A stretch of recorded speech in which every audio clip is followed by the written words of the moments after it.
Assalamualaikum warahmatullahi wabarakatuh. Alhamdulillahirabbil alamin wassalatu wassalamu ala asyrofil anbiya'i wal mursalin wa ala alihi wa sahbihi ajma'in. Rabbi shrah li sadri wa yassir li amri wahlul 'uqdatam min lisani yafqahu qawli. Allahumma dhakkirni ma nasitu min al-Qur'anil karim wa ma nasitu min al-ahadits an-nabawiyyah wa 'allimni ma jahiltu ma ya jalali wal ikram wa ba'd. Saudara imam dan pengurusi panggilan, adik-adik puasa, tuan-tuan sekalian yang dikasih sekalian. Jadi alhamdulillah, syukur yang tidak tinggalnya kita panjatkan kepada Allah Subhanahu wa taala di atas limpah kurnia nikmat terlalu banyak yang dianugerahkan kepada kita. Selawat dan salam kepada Imam Nabi Muhammad sallallahu alaihi wasallam, ahli keluarga baginda, para sahabat serta orang-orang yang mengikuti mereka sehinggalah ke hari kiamat. Tuan-tuan, puan-puan sekalian yang dikasih sekalian, Allah Subhanahu wa taala tidak minta pada Nabi dan tidak ajar doa khusus untuk Nabi sallallahu alaihi wasallam minta perkara-perkara lain. Walaupun perkara-perkara lain itu merupakan kebajikan, kecuali dalam soal ilmu pengetahuan, Allah Subhanahu wa taala perintahkan kepada Nabi sallallahu alaihi wasallam supaya berdoa, supaya minta pada Allah Subhanahu wa taala, wa qur rabbi zidni ilma. Katakanlah wahai Muhammad, wahai Tuhanku, zidni ilma, tambahkanlah padaku akan ilmu pengetahuan. Jadi pentingnya ilmu pengetahuan ini. Allah Subhanahu wa taala tak suruh Rasulullah sallallahu alaihi wasallam minta harta ke, tambah anak ke, tambah isteri ke dan sebagainya. Tetapi Allah Subhanahu wa taala minta pada Nabi, ajar doanya, Rabbi zidni ilma. Wahai Tuhanku, ilmu pengetahuan. Rabbi zidni ilma.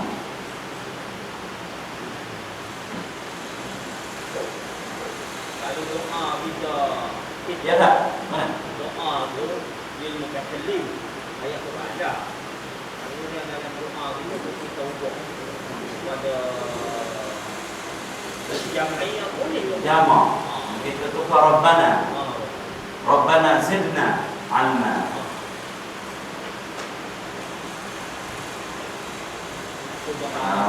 Dia tekan yang tak jadi. Pegang baru jadi. Dia tekan dah tadi. Okey. Menukar sirah ataupun dhamir daripada mufrad kepada jama', daripada saya kepada kami, boleh dengan syarat dia sudah dianggap ataupun kita niat doa. Jangan kita niat dia masih lagi ayat Quran, maka itu mengubah ayat Quran.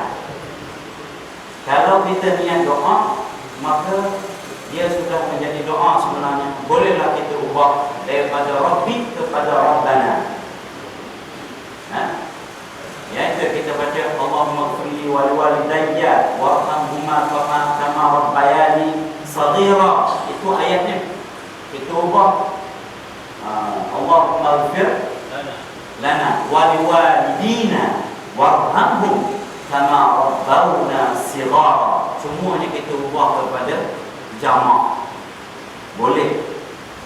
Dan itu adalah doa, sebenarnya bukan lagi ayat Quran, cuma mengikut susun kata ataupun siap yang memang waris dalam Al-Quran. Jangan niat itu adalah ayat Quran. Sebab itu apabila kita niatkan doa, maka kita orang-orang yang bergunung, yang berhaid boleh membaca ayat itu. Boleh baca.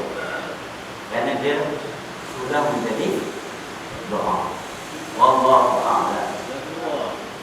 Sila. Kemana?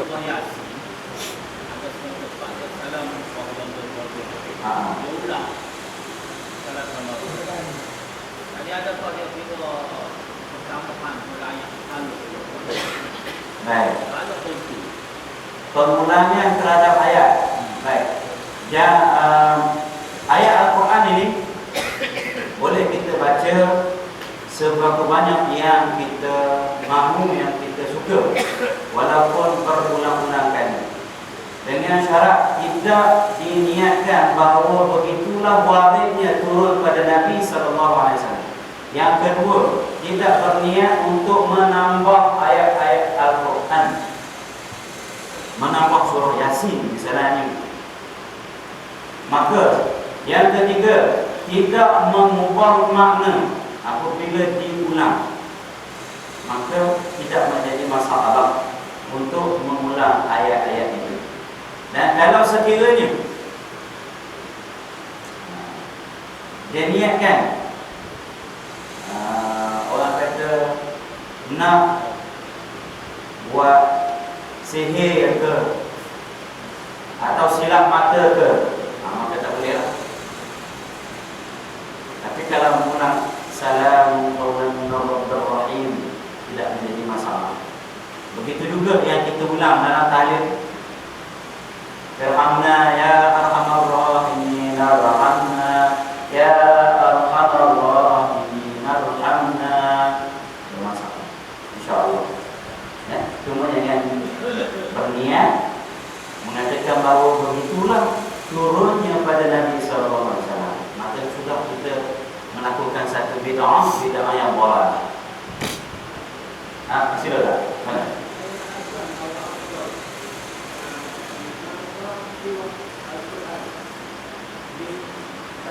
Doa, mengekalkan surah Al-Quran pada doa, tak jadi masalah. Cuma masalahnya ialah apabila kita menjadi imam, ya, menjadi imam, dan bila kita menjadi imam, kita menjadi wakil kita terhadap orang lain. Jadi kita menggunakan istilah ataupun dhamir jamak. Kerana apabila kita berdoa menggunakan dhamir mufrad, iaitu saya ataupun aku, maka dikhodiri kita hanya berdoa seorang diri, orang lain mengaminkan apa kehendak doa kita itu. Misalnya, ya Allah kayakanlah aku, Allahumma aghnini bil ilmi, ya Allah kayakanlah aku, nampakkanlah aku dalam ilmu pengetahuan ini. Walaupun amin. Kalau dia doa pun Allahumma akthir mali, ya Allah banyakkanlah hartaku, kayakanlah aku dari sudut kekayaan duniawinya. Walaupun amin. Allahumma zawwijni bikran, atau abkaran, ya Allah kawinkanlah aku anak-anak dara, misalnya. Allah boleh amin. Jadi sebab itu kita tukar misalnya. Ya.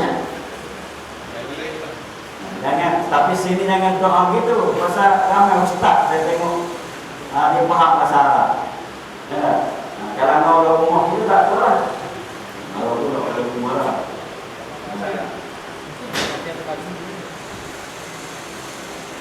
Ada ceritanya tu, tapi tak tahu lah, saya tak cerita. Ya.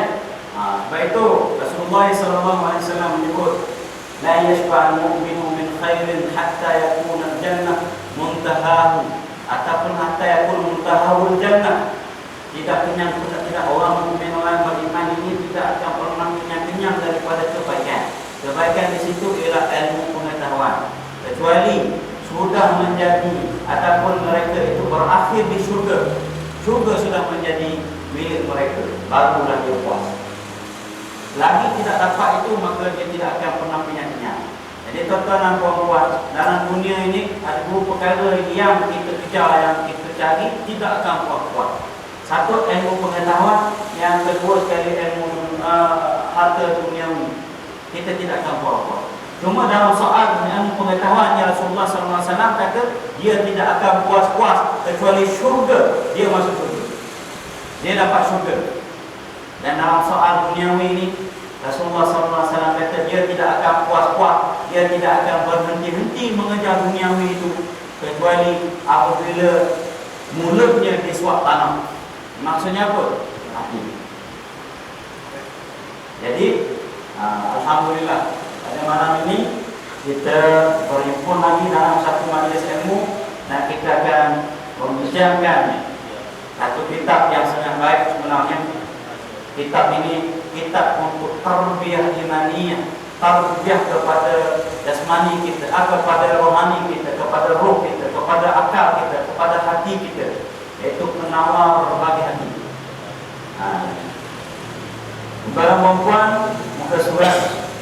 Kalau kita muka surat 12 ya, insyaAllah kita akan habiskan bab ini, iaitu faslun yang ketiga pada mengatakan kita. Sudah beberapa kuliah kita berada dalam bab ini. Malam ini insyaAllah kita akan tamatkan. 1, 2, 3 dari bawah. Artinya di situ, lidah. Kita ambil sikit di atas. Kenapa? Artinya itu huraian kepada hadis yang disebut sebelumnya. Jadi kita angkat sikit ke atas, iaitu bersembah oleh Muaz bin Jabal radhiyallahu anhu.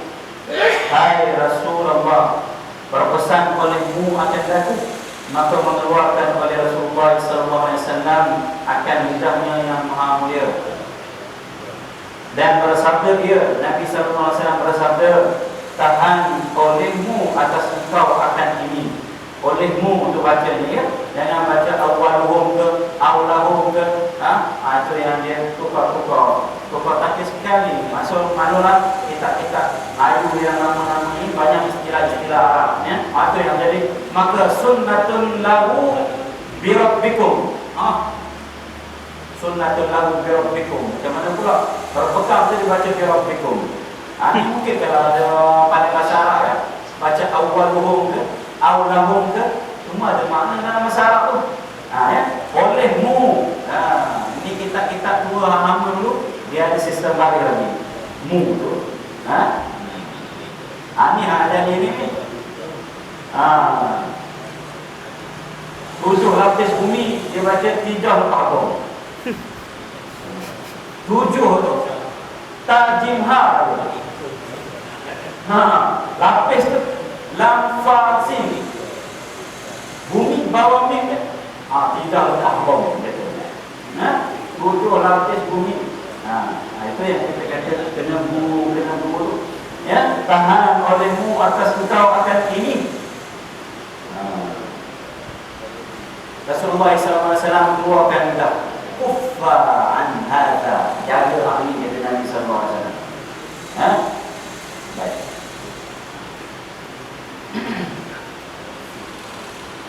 Ini sebelum itu ada hadisnya. Muaz kata, ya Rasulullah, akhbirni bi'amalin yudkhiluni al-jannah wa yubaa'iduni minan nar. Ya Rasulullah, beritahu kepadaku kalau ada amalan yang memasukkan aku dalam surga dan yang boleh menjauhkan aku daripada neraka. Rasulullah SAW kata, kuffa ada jaga ini, tidak. Dalam hadis-hadis lain ada satu hadis riwayat Tirmizi, Sufyan bin Abdullah, seorang sahabat Nabi SAW, bertanya pada Nabi SAW, ya Rasulullah, ma akhwafu ma takhafu alaih, apa yang paling kamu takuti pada aku ini? Artinya terhadap aku ini, artinya yang kau takut, apa yang paling bahaya yang mungkin aku lakukan. Ma akhwafu ma takhafu alaih. Rasulullah SAW sebut ada. Nabi SAW keluarkan lidahnya dan Rasulullah kata, ada, ini dia. Inilah yang aku paling takut sekali. Maksudnya yang mungkin akan membahayakan kamu. Dalam satu hadis, Uqbah bin Amir bertanya pada Nabi, ya Rasulullah, man najah? Wahai Rasulullah, apa itu keselamatan? Bagaimana nak selamat maksudnya? Rasulullah SAW beri tiga perkara. Salah satunya ialah amsik alaika lisanaka, pegang lidah kamu itu. Maksud pegang ialah jaga lidah kamu itu. Itu dia keselamatan. Baik. Artinya lidah engkau yang seperti lidah aku ini, hendaklah engkau tahan akan dia daripada berkata-kata dengan perkataan yang dilarang. Rasulullah SAW keluarkan lidah, kata kuffa an hadha, jaga hal ini. Maksudnya lidah pun yang lidah kamu itu lupa tak berulang. Ya, yang boleh bercakap apa sahaja yang terlintas di hati. Jagalah Pak tu. Pasal apa? Pasal di sini banyak sangat jenayah yang dilakukan oleh lidah. Seperti yang kita sebut dulu, Imam Al-Ghazali menyebut, memperkatakan tentang 20 jenayah lidah ini. 20. Dan kalau kita buka kitab Riyadhus Shalihin, himpunan hadis-hadis oleh Imam An-Nawawi dalam kitab Al-Umur Al-Manhi Al-Mahab, ketika perkara-perkara yang ditegah yang dilarang, apa dia? 10 yang pertama itu semuanya bab lidah berlaku. Mula-mula sekali diletak oleh Imam An-Nawawi perkara-perkara yang dilarang. Dalam kitab ini pun diletak antara yang terawal. Kerana apa tuan-tuan? Kerana lidah tak berpulang, boleh kata apa saja. Zaman sekarang ni ada pula orang memasukkan jari pula dalam seperti lidah juga. Kenapa? Zaman Twitter dipanggil, zaman Facebook. Dia tak cakap lah sekarang ni.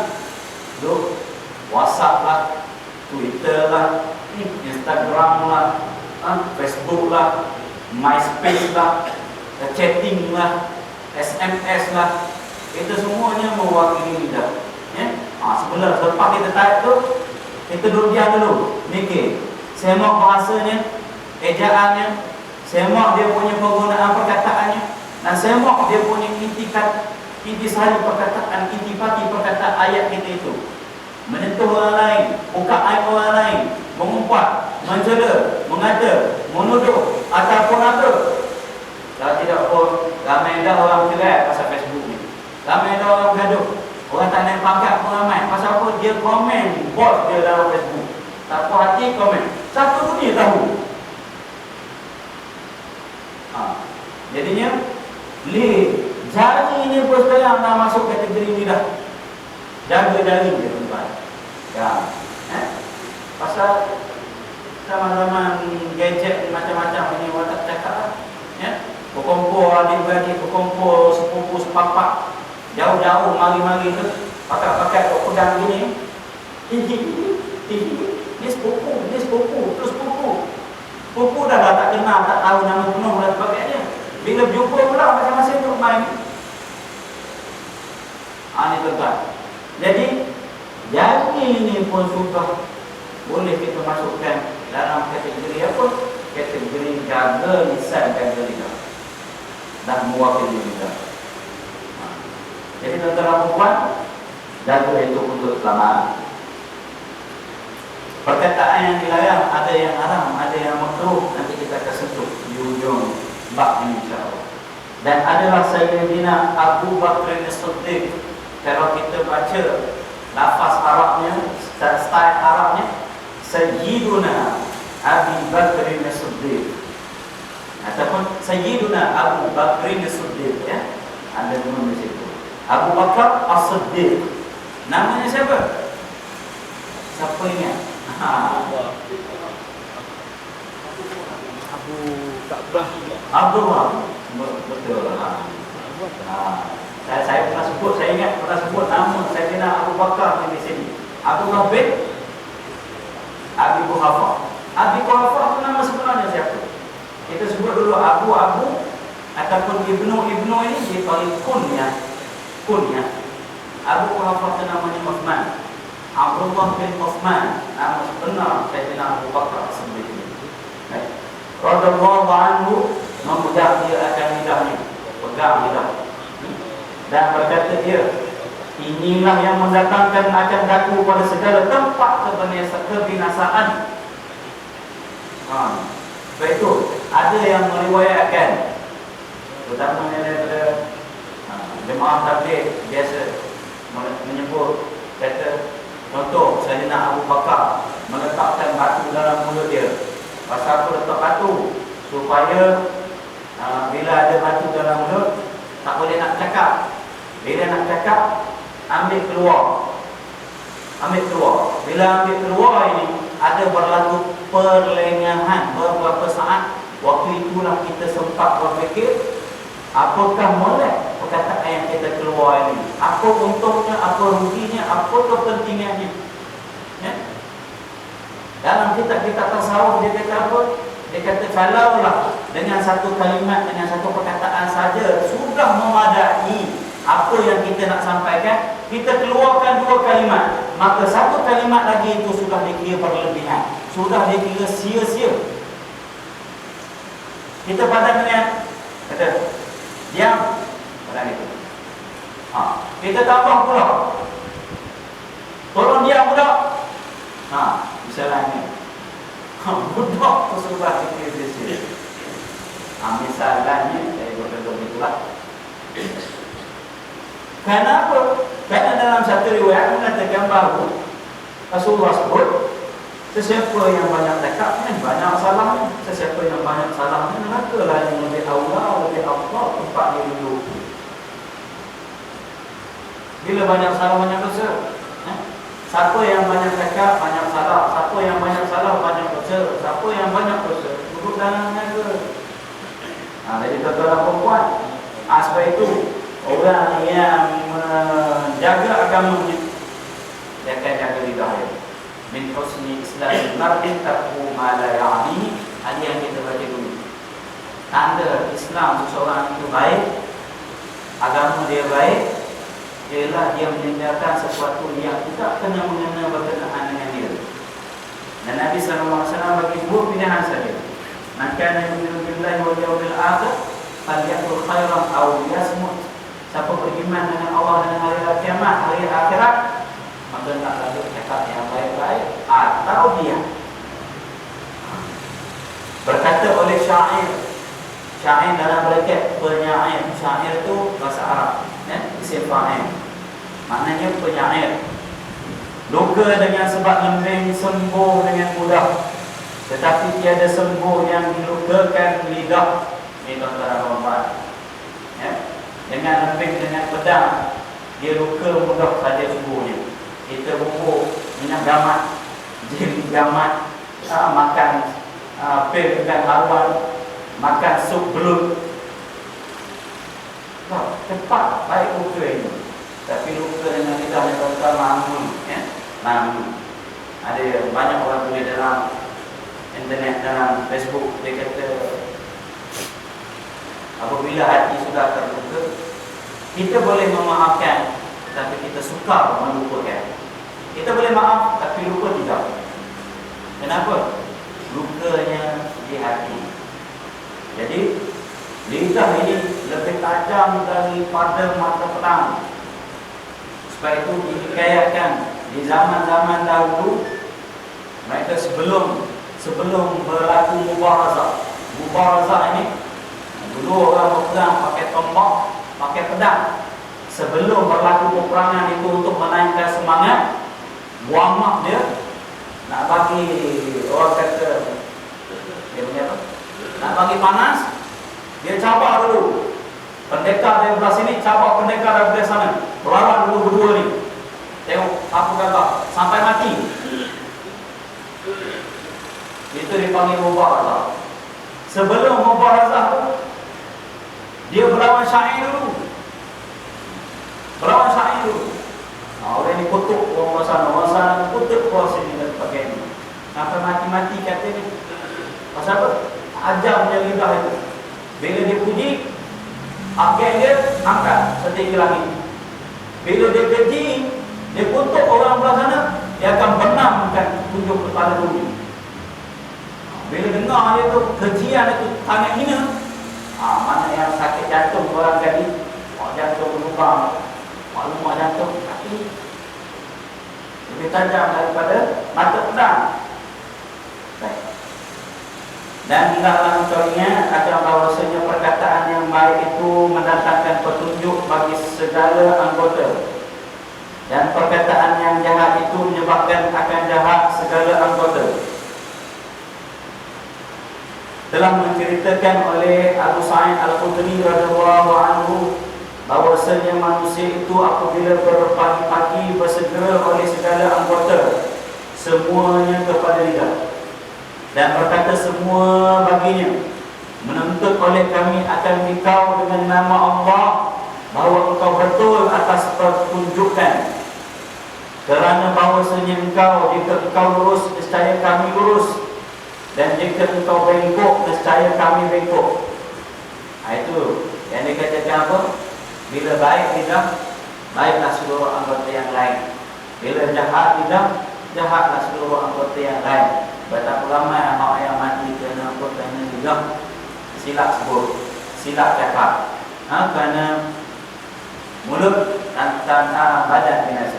Kerana mulut santan binasa, kerana mulut badan binasa. Lajak perahu, boleh kita untuk lajak perkataan buruk padamu. Ini tuan-tuan dan puan. Sebab itu, pagi-pagi lagi anggota-anggota kita ini dia akan kata pada kita. Dia kata buat malam-malam baik. Dua kau, dua lah kami, bengkok lah kami. Silap sebut hari tegak, kena katok. Bila kena katok, tak kena katok pada lidah. Kepala awak jadi naik, badan awak jadi naik, muka kena tumbuk. Silap-silap berpala. Pasal apa? Pasal lidah. Jadi tuan-tuan dan puan, ini yang kena jaga mana-mana ni. Bagi orang mukmin, lidahnya di belakang hati. Bagi orang kafir, orang munafik, orang fasik, lidahnya di depan hati. Maksudnya apa? Maksudnya orang mukmin bila dah cakap dia fikir. Fikir dulu. Tangguh sesaat atau 2 saat cukup. Jangan bila kita nak cakap, cakap saja. Baik itu bila orang cakap lepas-lepas ni kita panggil laser. Mulut laser. Mulut lepas. Maksudnya apa? Mulut tak berfikir dulu. Laser tekan sampai lalu. Baik. Jadi kena fikir dulu. Sebab itu kalau nak marah, nak apa ke, fikir dulu. Apa untungnya? Apa akibatnya? Jadi sebab itu kadang-kadang bila kita cakap, nak cakap tapi tak apalah. Pasal apa? Tengok orang tu, tengok orang ni, ada orang macam-macam yang kita pertimbangkan. Tak selamat. Bila tak jaga ni, tuan-tuan.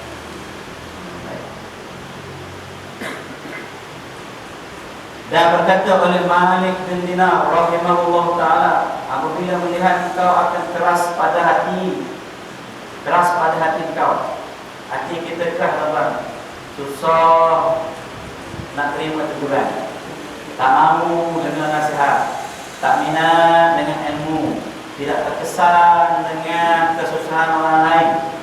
Bila kita baca Quran pun tak ada rasa, tak ada rasa apa-apa, tak ada rasa terhibur, tidak rasa tenang, rasa susah hati lagi makin ada, rasa nak bawa orang makin ada. Hati kita keras tuan-tuan. Ya? Baik. Dan lemah pada badan kau, letih lesu, malas nak buat ibadat, malas suruh bercinta. Kalau orang panggil cinta sini, bercinta maksudnya bangun, ya? Nak bangun subuh, nak bangun sayang, nak pergi sekolah ke, nak belajar ke. Jadi kita siap lemah badan buruk. Ya? Dan tertegak pada rezeki engkau. Ada dia projek-projek kita yang tak jadi.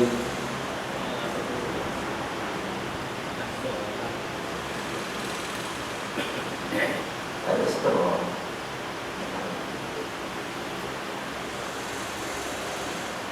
Maka ketahui olehmu bahawasanya engkau telah berkata-kata pada barang yang tiada memberi manfaat akan engkau. Itulah sebabnya tuan-tuan.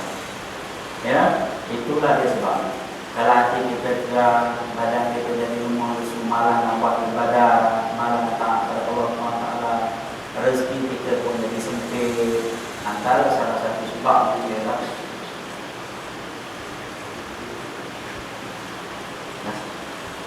antara salah satu sebab utamanya ialah apa? Kata Malik bin Dinar, itu dia. Engkau telah berkata-kata pada barang yang tiada memberi manfaat akan engkau.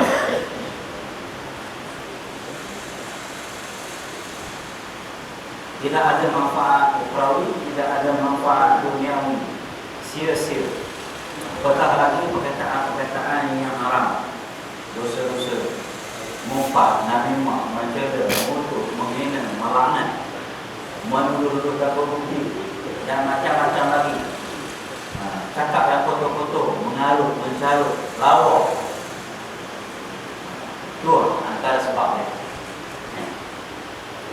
Dan ketahui olehmu bahawasanya perkataan engkau itu ada kalanya taat atau maksiat, atau yang harus, yang sia-sia. Cakapan kita ni tuan-tuan, ada yang taat. Taat ini macam mana? Nak cara sebut situ. Yang taat pada Allah SWT, mengajar dia taat ni. Ya? Menegur, menasihat, dia taat. Maksiat yang kita sentuh dulu apa dia, mengumpat, mengadu domba dan sebagainya. Maksiat atau harus yang sia-sia. Ada juga harus yang sia-sia, yang tidak beri manfaat. Misalnya apa? Misalnya bercakap tentang kenangan-kenangan lama dengan syarat yang tidak menghina, tidak menganjing, tidak membuka aib, tidak mengumpat. Kita imbas kembali cerita-cerita lama dulu bersama dengan kawan-kawan, main tali air, pergi naik belut, nangkapkan luar. Oh, nakal kita. Belum misalnya. Harus. Tapi apakah untung pada akhirat? Tak untung. Apakah untung pada dunia? Kita bersyukur, artinya lepas kita bercakap-cakap tu, nasihatkan projek-projek yang dapat kita buat, yang dapat kita tanda-tangani, tanda-tangan yang boleh juga pakai, tak ada.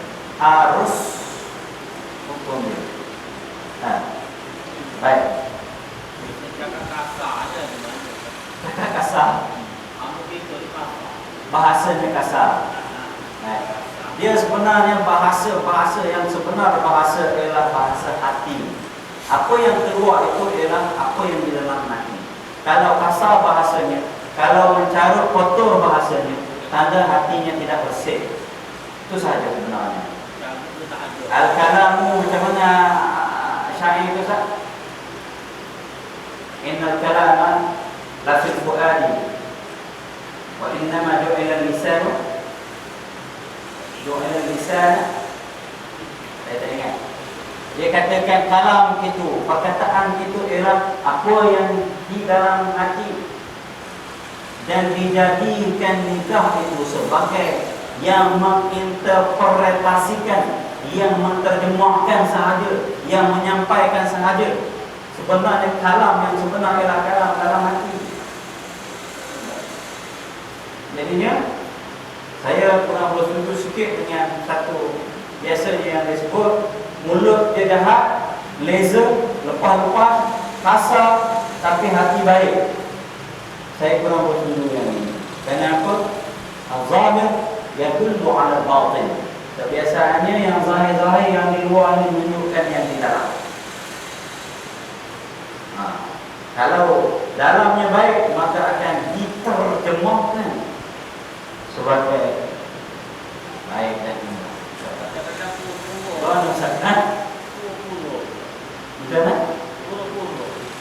Pura-pura.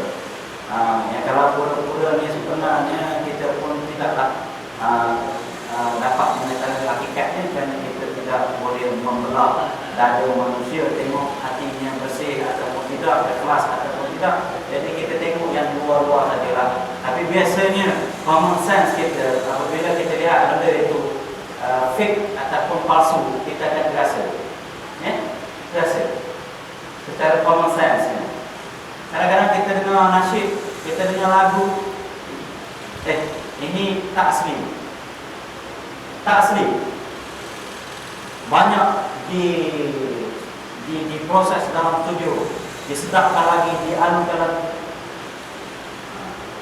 Jadi secara fitrah yang kita dapat rasa perkara yang dibuat-buat, dan biasanya yang dibuat-buat ini dia tidak akan tahan lama kerana dia bukan yang asli, yang lokal dipanggil. Yang tidak original, lama kelamaan dia akan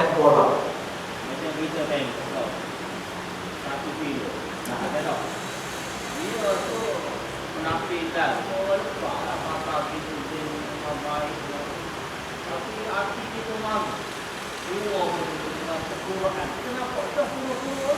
Ya. Ada kok kita di masuk corona yang cuci bawah tak itu basah. Ya.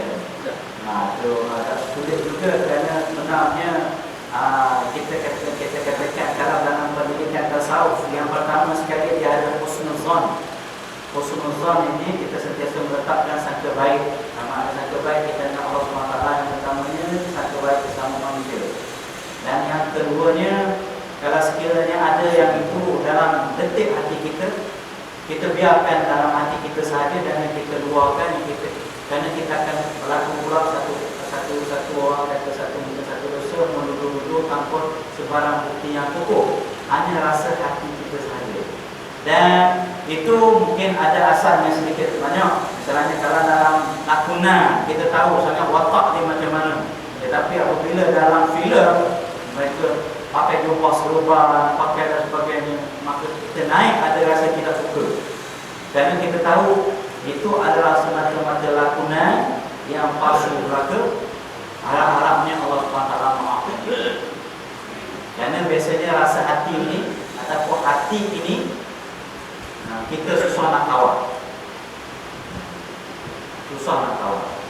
Jadi maksudnya apabila kita tengok Allah,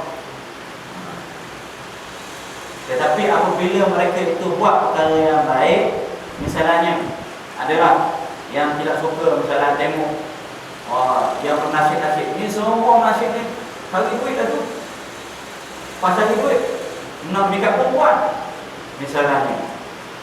Sedangkan mereka itu sudah melakukan satu perkara kebaikan dan kita tidak tahu pula mereka ini memang pelakon, memang watak yang jahat di luar dan sebagainya, tunjuk baik dalam TV dan sebagainya.